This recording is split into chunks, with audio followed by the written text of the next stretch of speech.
On this week's episode of The Flop Factor, there's only going to be 3 people. It's going to be, once again, Cody, RJ, and Brayden, and they will be going over the Raptors, the San Antonio Spurs, the Milwaukee Bucks struggles, but they are getting Giannis back, the Thunder's incredible start, the NBA Cup knockout stages, once again, rookie roundtable, and then a new segment called What Are We? A mid-team that will wake up and a mid-team that will plummet by the end of the season. Don't go anywhere. The Flop Factor starts now.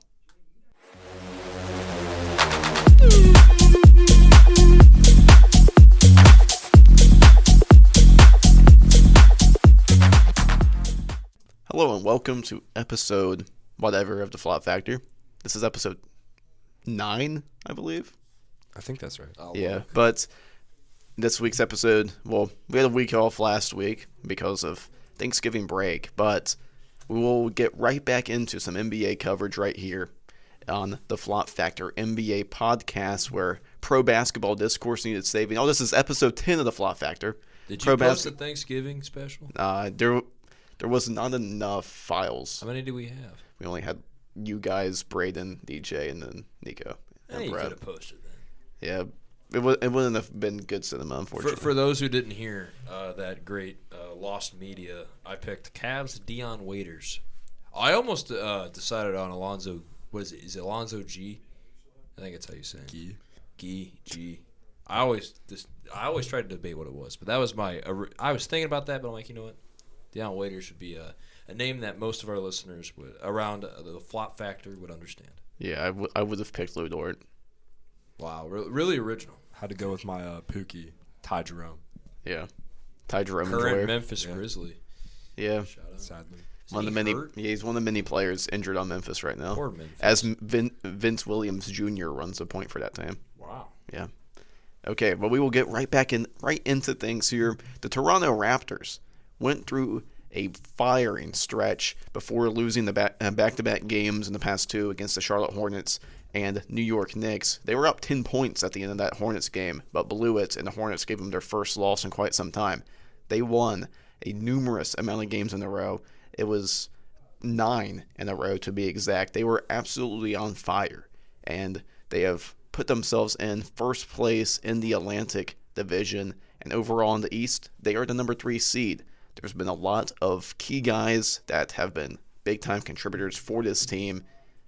I was at the beginning of the season. I was not a believer in this Raptors team. I believed I can't see a team with just a bunch of wings being such a good team. But that group of wings that they have around a couple of solid guards have just dominated teams so far this season. Brandon Ingram's averaging 21. They have multiple guys, actually 5 guys to be exact, 6 guys to be exact, they're averaging double figures. Sandro Mamuskevich, Jakob Poeltl, Emmanuel Quickly, RJ Barrett, Scotty Barnes, and Brandon Ingram are all averaging 10 or more points a game.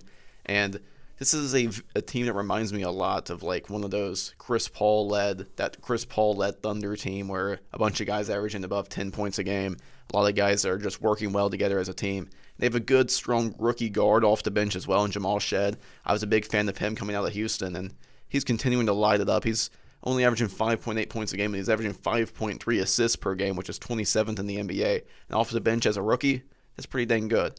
Or actually, second-year player he is, but this is his first year as a full-time player, full-time rotation guy. He was drafted with the 45th pick by Sacramento in 2024, but this Raptors team has been something else, y'all. Yeah, this Raptors team has been special. I'm looking at their schedule here, and I'm going to talk about these teams. There obviously are some teams that they are expected to beat, like let's say a couple examples here, Washington, Brooklyn. I know Indiana's on that list. But, considering when you have these wins against the Flop Factor team and the Atlanta Hawks, you beat Cleveland 3 times. I think that's pretty impressive for Toronto, and I think really what it is Cody, you kind of talked about that wing play, and especially when you're having a lineup, especially a starting lineup, that can average, let's just say, between Emmanuel Quickly, Brandon Ingram, RJ Barrett, who is currently hurt, Scotty Barnes and Jakob Poeltl, averaging at least 10-plus points per game, gives you a lot of different scoring options. And I think for these teams, it's been a little bit of difficulty to stop Toronto. I think obviously with Jamal Sheed you mentioned as well. I think really for this Toronto team, we kind of questioned it. Can they sustain this success so far? And I mean, obviously, a very tough loss in overtime against Charlotte, and then the New York game not going as expected.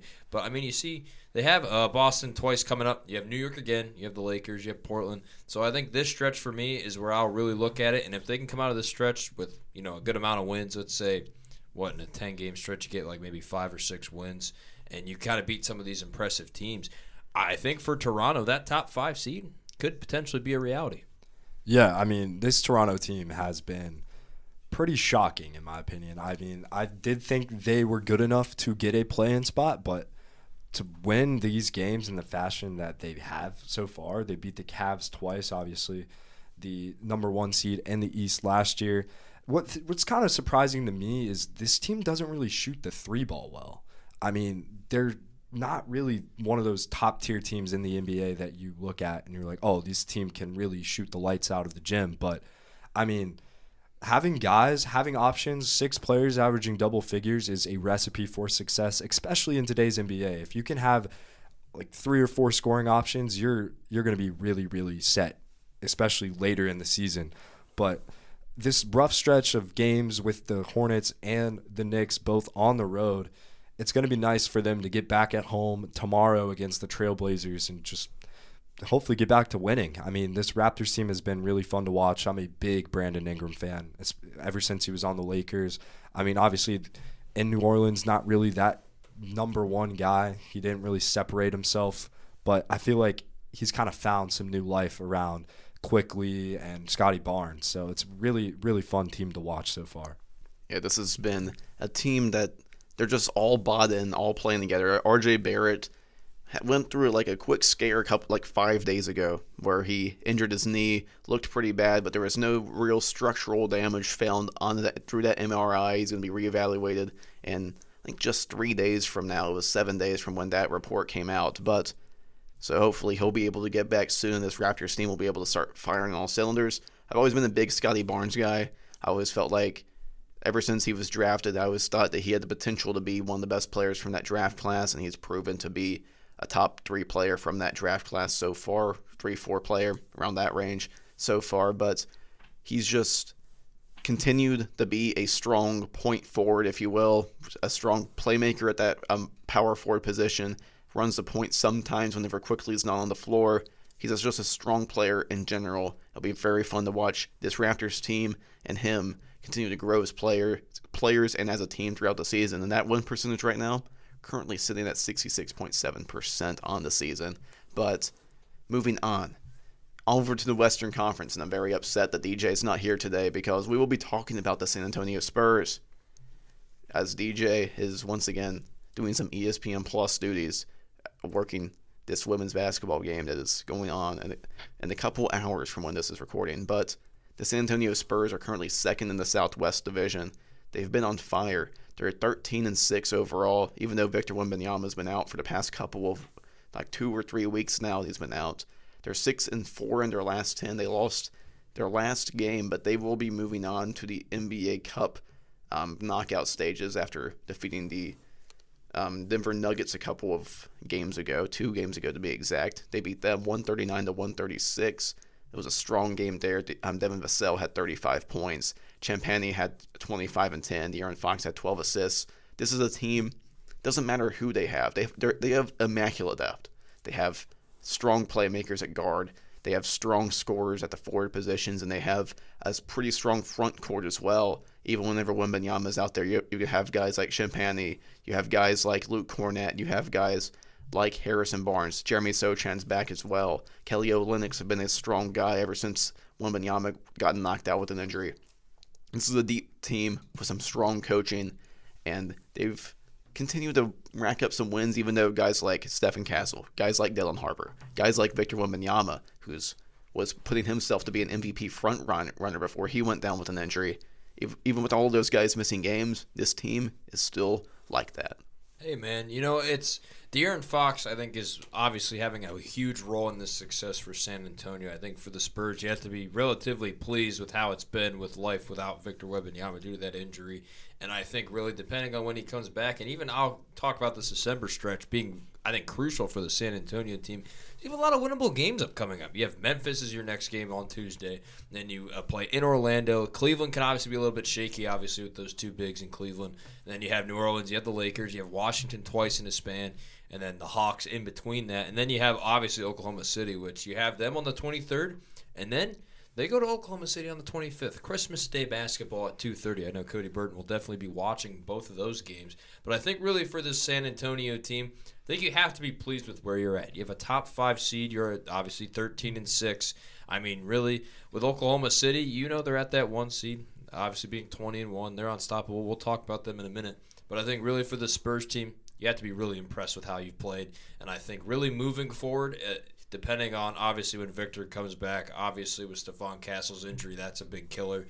And I think really from really where you're looking at this, obviously having Harrison Barnes and Devin Vassell also putting in some production, I think for San Antonio, it's all you can really ask for right now. And moving forward, obviously being second in that Southwest Division, as Cody mentioned, I think you could be in a way worse position. And I think for that, got to be thankful. Yeah, I think this is also a testament to the coaching staff there in San Antonio.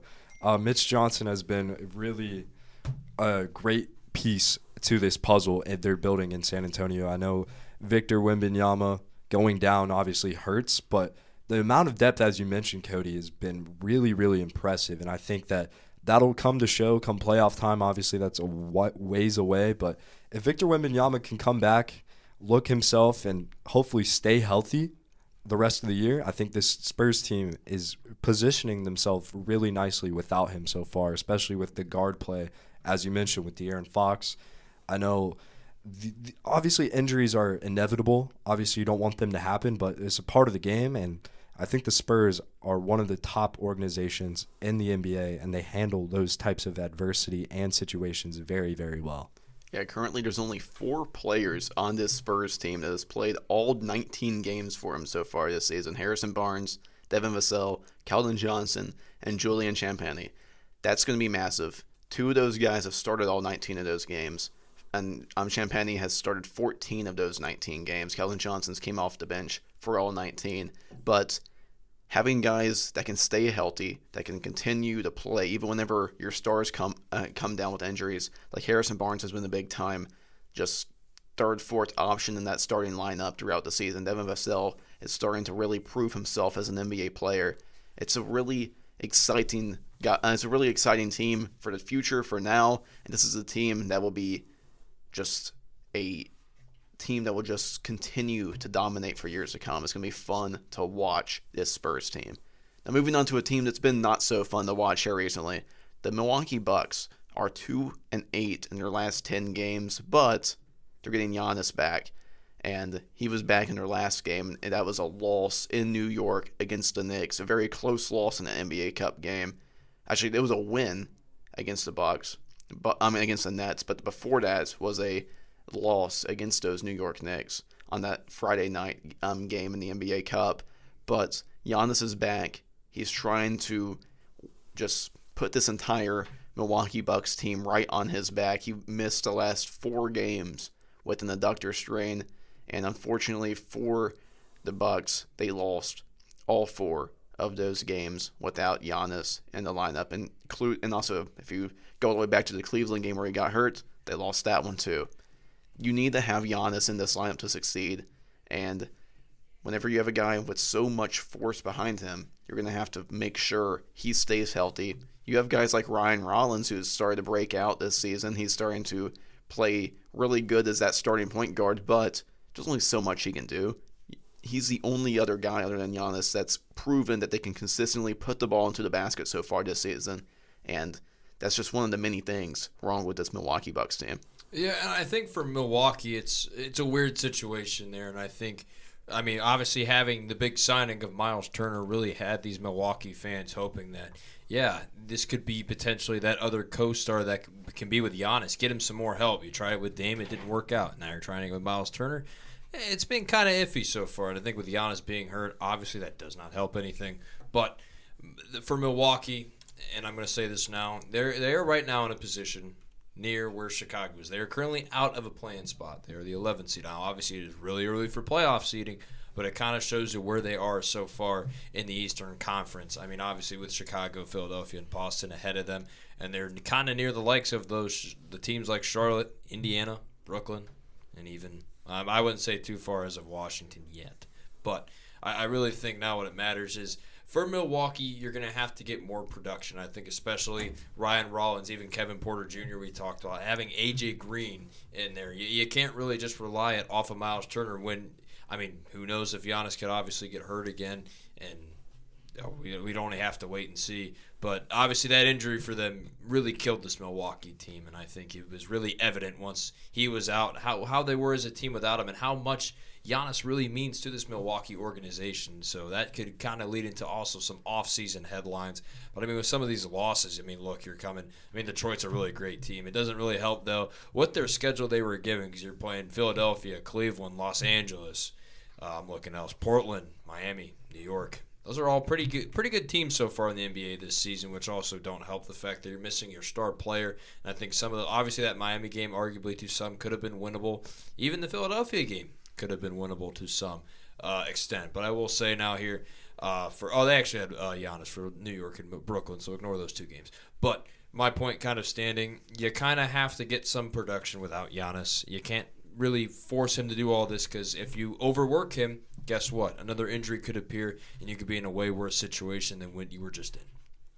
Yeah, I mean, you said it best. I mean, when Giannis is on the court for this team, he's an MVP front runner. I think that the stats so far back that up. I think this Bucks team needs somebody to step up. I mean, you said Ryan Rollins, Cody, but is that sustainable?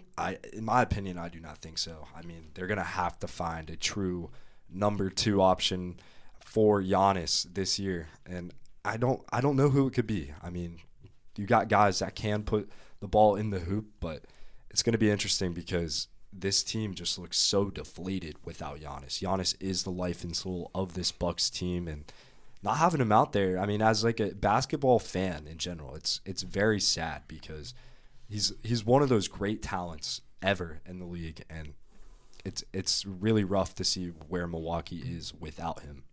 Yeah, and you always just see the headlines everywhere, every single offseason.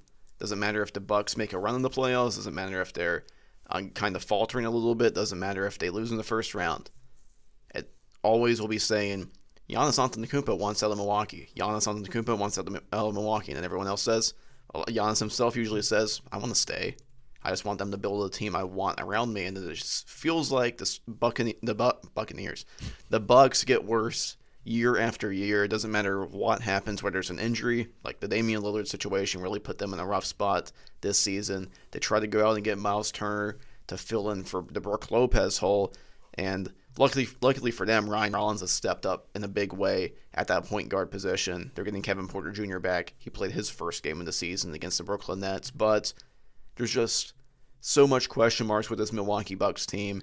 They're currently sitting outside of the entire play-in picture as well as the playoff picture. So you're going to have to try to find some consistency with that lineup. Speaking of consistency, the Oklahoma City Thunder are on the best start the NBA has seen since 2015, whenever the future 73-9 Warriors would go undefeated in the first 23 games of the season. They were 21-0 throughout their first 21 games of that season. Thunder are 20-1 throughout their first 20 games of this season, and there's so much things that go behind this. A 12-game winning streak for the Thunder. The lone team that has defeated them was the Portland Trailblazers, a team that almost beat them last night, as Denny Avdija put up a 31-point triple-double where he shot 25 free throws. It was one of the more insane games I've seen in quite some time, but that Trailblazers team really finds the right matchups for the Thunder, it feels like. They have a lot of lengthy defenders that are able to silence a lot of the stuff the Thunder do. They play fast as well, but they went 4-0 in the group play. They are the 4th team in NBA history to win at least 20 of their first 21 games. And there's so much. The only other teams that have done this was the 2015-16 Golden State Warriors. They went 21-0. The 1993-94 Houston Rockets went 20-1. And the 69-70 New York Knicks went 20-1. The Rockets and Knicks won the finals that year. The Golden State Warriors lost in the finals to the Cleveland Cavaliers and LeBron James. So this is a good company to be in. Hakeem Olajuwon, obviously, with that Rockets team, that New York Knicks team, was led by Orla Pearl, but there's so much about this run. Shai Gilgeous-Alexander has continued to just be an MVP candidate year after year after year. Jalen Williams has been out this entire run except for the last 2 games. He's finally back. Now they're missing Isaiah Hartenstein for an extended period of time. About 2 weeks is when he's getting reevaluated. But this is going to be a big-time team, big-time test for any team that goes against them. What have you all been seeing from OKC so far? I mean, are we shocked? This doesn't really shock me. Obviously, being 20-1, I think to some can be a little bit shocking. But we saw how they were last year, especially the playoff run. Just the consistency. It's about depth. If you want to go off the entire NBA and have an organization that you want to kind of surround yourself like, it's the Oklahoma City Thunder because they have the depth. They have, obviously, SGA is going insane. Obviously, the Dort chamber. I mean, you're looking, Jalen Williams is back. You have Chet. I mean, obviously, I think losing Hartenstein's obviously a big loss considering how he is as a player, and I think that aggressiveness, obviously for him in the rebounding department that I've noticed with him the past couple of years, it obviously can be really beneficial for any team, but especially for OKC, I think they've really loved having him.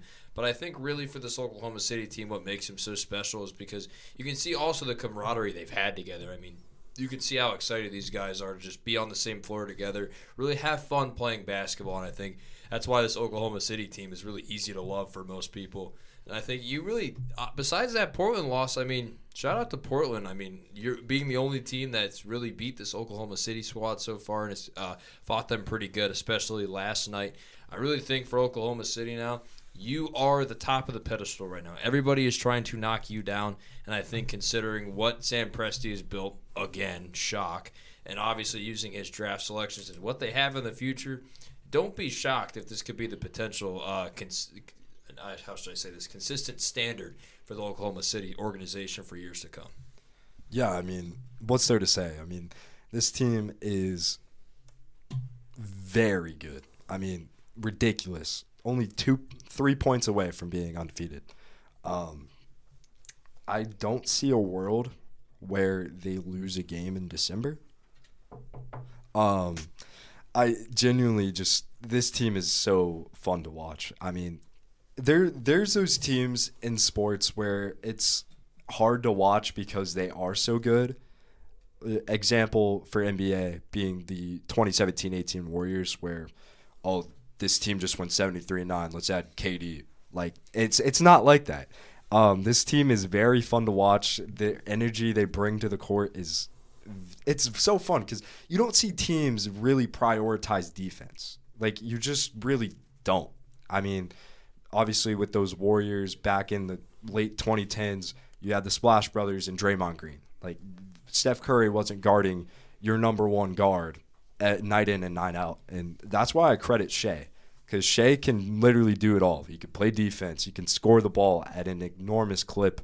I mean, just the way this roster has been built with Chet Holmgren and Isaiah Hartenstein down low, you got SGA turning into one of those premier playmakers, something that we really haven't seen from him so far. I know, Cody, you kind of touched on this kind of off episode, but his playmaking ability has taken a tremendous leap this year. Leads the team in assists right now with 6 a game. I mean, you got A.J. Mitchell kind of emerging out of kind of what seems nowhere. I mean, you kind of knew what you had in him, but this year he's kind of made his way into the rotation and really been a really good piece for them. But I genuinely do not think that anybody else in this league comes anywhere close to the Oklahoma City Thunder and what they're doing this year. And if you think about A.J. Mitchell, like last year, he was showing a little bit of promise as a rookie. He was potentially going to be like the all-rookie second team if he played the entire season. He was racking together a couple of solid games in a row, earned himself a full-time contract deal at the end of the season. But he had broken his foot, was out for the final key part of the regular season, didn't make his return to the lineup until the NBA Finals, where suddenly Mark Daigneault was like, hey, go out there in the second unit in Game 1, and that didn't really work out well. So it was just like pull the plug on that. But now, after in the absence of Jalen Williams at the start of the season, A.J. Mitchell just broke out immediately out of the gates, being that number 2 creator next to Shea. In terms of creating opportunities for other players, Shea's been top of this game so far this season, because you can really tell he was maturing as a playmaker as the playoffs went on last season. They were throwing double team after double team at him. He was going to have to try to find a way to set up other guys for success. You can't even double team anymore, but he'll find a guy in the paint. He'll find a guy in the corner that will be an open look. Now, you may just say, might as well double team Shea. I would rather have A.J. Mitchell shoot an open corner 3, or Lou Dort shoot an open corner 3, or Isaiah Hartenstein have a shot at the rim over any Shea Gilgeous-Alexander taking the ball anywhere across the court. You can do that, but that's how this Thunder team has continued to terrorize guys throughout the season. Shea's still going to score 20 or more points every single game. He's done that for 93 consecutive regular season games, and it just seems like that will continue to go. That's now the second longest streak of such in NBA history, passing Wilt Chamberlain, and now he's only behind Wilt Chamberlain, whose record is 126 consecutive games, believe it or not. But on top of this, on top of the dominance, the Thunder are currently set up to have 3 lottery picks if the season ended today. From the Utah Jazz, that's top 7 protected, so that probably won't happen.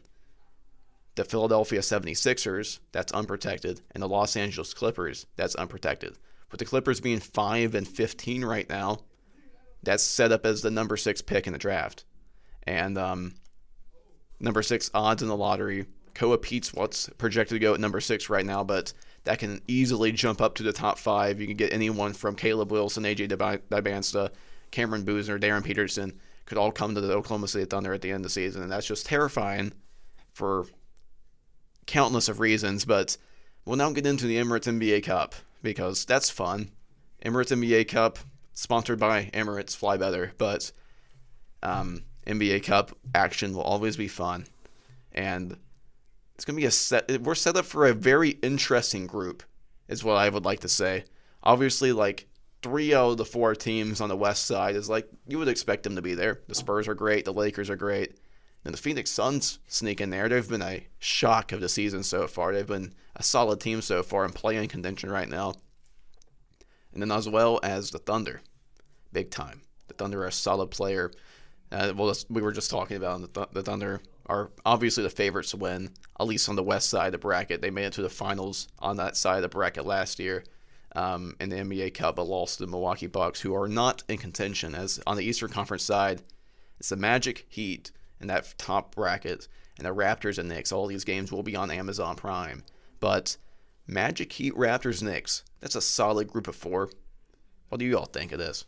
I think especially that Raptors-Knicks matchup, especially after what we saw from that New York squad a couple nights ago, that'll be really interesting. That'll be the one I definitely keen in on December 9th. But I think also a pretty fun matchup as well. On the west side, you got the Lakers and Spurs. I think it's really fun because obviously with LeBron fully being back and around the NBA, and obviously with San Antonio, their success that they still had without Victor, I think really from those 2 matchups, either side can win. I think the 1 and 4 seeds, obviously the ones I think will win both of those, but I mean these 2-3s for both the East and the West are really fun.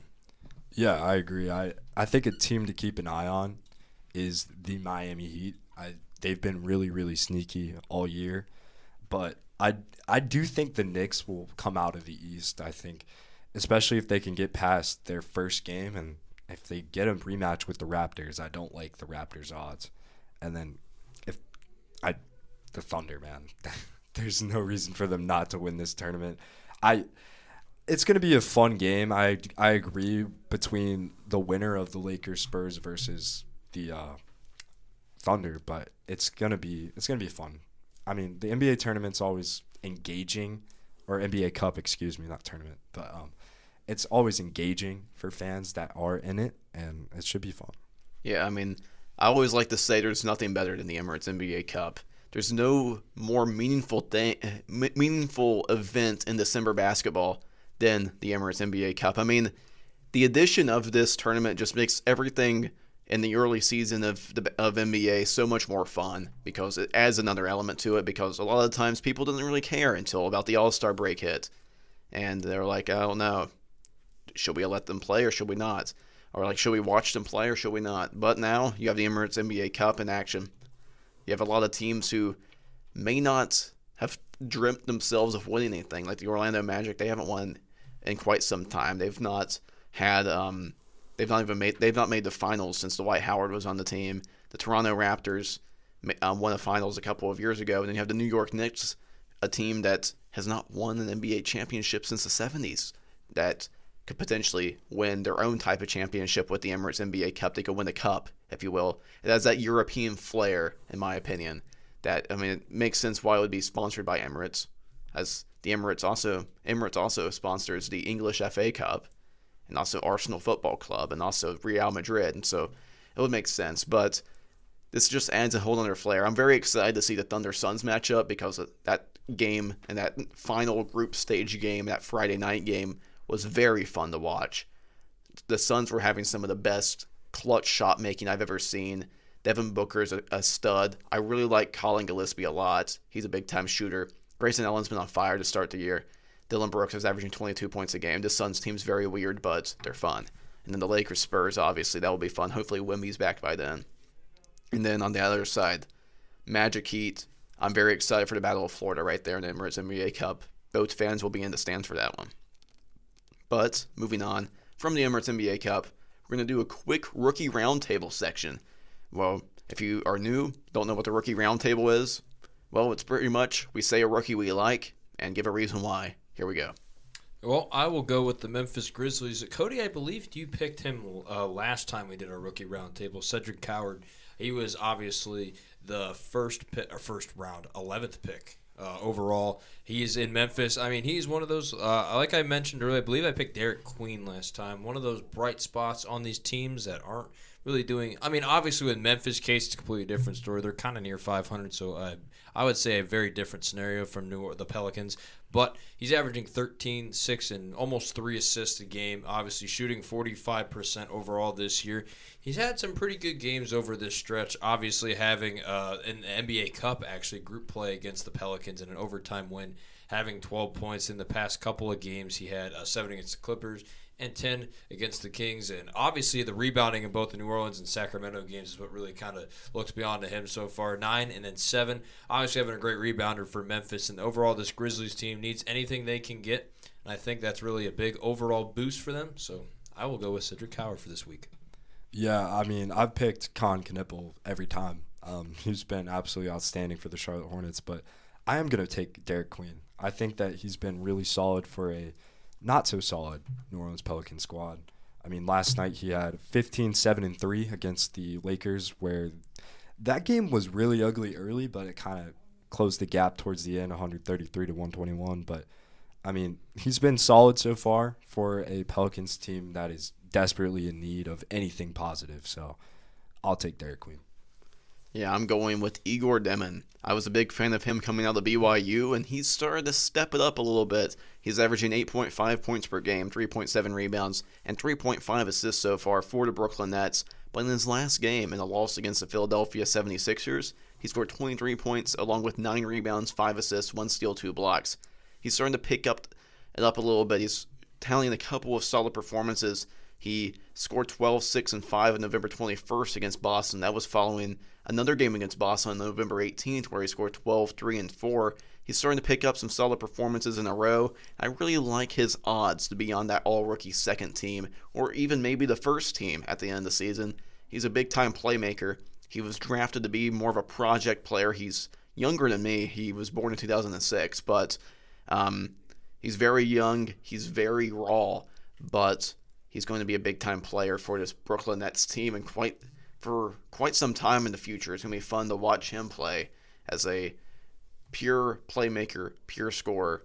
And I once on Sports Night last year said like a lot of the stuff he does reminds me of Magic Johnson, and everyone looked at me like I was crazy. But now I'm not saying he's Magic Johnson, but like he was that type of playmaker in college that I was like, he has some flashes, but I feel like he's going to be more like a Josh Giddey type player. I think that's a good comparison for him in the future. young, raw, and hungry is what I would like to call them. But moving on in the future, what are we? Is a phrase said by a lot of people throughout the country. What are we? What's going on right now? But for us, this What Are We segment that we will be starting is what we believe is a mid-team that will wake up or a mid-team that will plummet. We could have two answers for this if we want to answer both questions, or if we just want to be a hater or if we want to be a promoter. We can always just say one. I'm going to be a promoter today. I'm feeling nice. And I know this team didn't have the best showing in the Emirates NBA Cup, going 1-3 in the East Group B, but I think this team has a lot of talent and potential.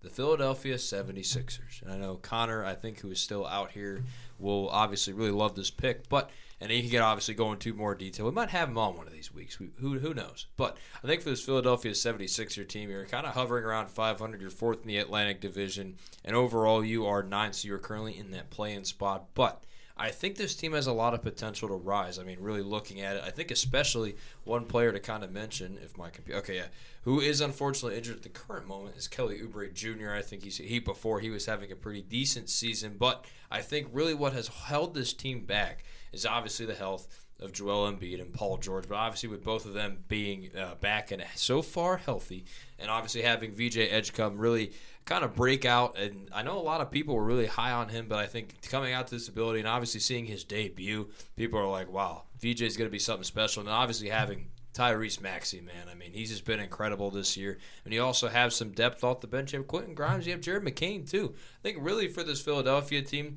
the only thing that really holds them back is their health. I think looking at their schedule coming up here, I think for me is also another thing. You play Washington. You play so far a pretty iffy Milwaukee team. You have Indiana as well on that schedule. And obviously eventually down the line, Brooklyn and Chicago. I think if they can kind of get those wins, get maybe a sneaky win against the Atlanta Hawks, or maybe get a win against the Los Angeles Lakers somewhere within that December timeline, you could see them rise up those standings pretty quick, and I wouldn't be shocked one bit.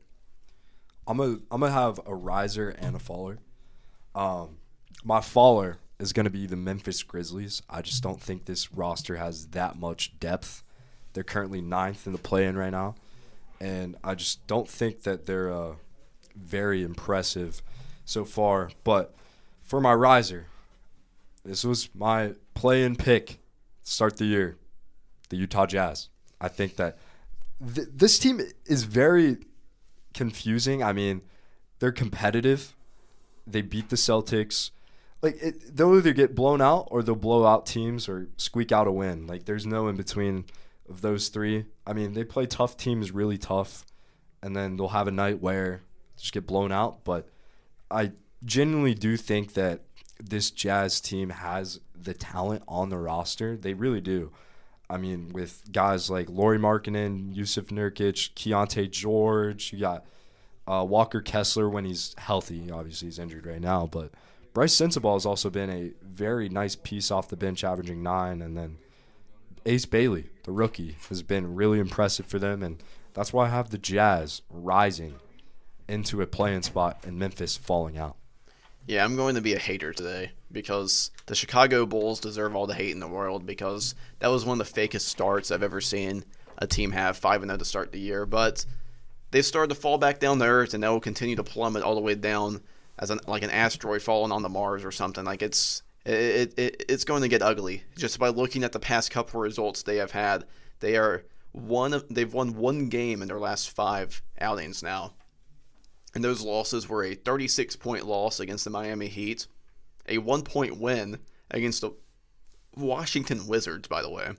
And then you go on to lose by 13 points to New Orleans, 7 points to Charlotte, and on a game-winning jump shot by Pascal Siakam by the Indiana Pacers. Those are 3 very bad teams that are able to tally up wins against you. So I can only imagine what's going to happen when they play the Orlando Magic at 7:30 p.m. tonight, because I feel like it may get ugly quickly because this Bulls team does not know how to play defense. They can't play defense. I mean, it makes sense by looking at who's on their starting lineup. A lot of all offense, no defense guys. I mean, Josh Giddey, Nikola Vucevic, Matas Buzelis, Kevin Huerter. Those are all guys who are known for their offense, but can't really D up on the other end. I mean, Ayo Spensu can play defense at times, but he's more of a scorer first guy anyways. Patrick Williams. Isaac Okoro's been injured.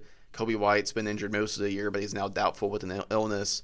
And Jalen Smith has been injured for most of the year as well.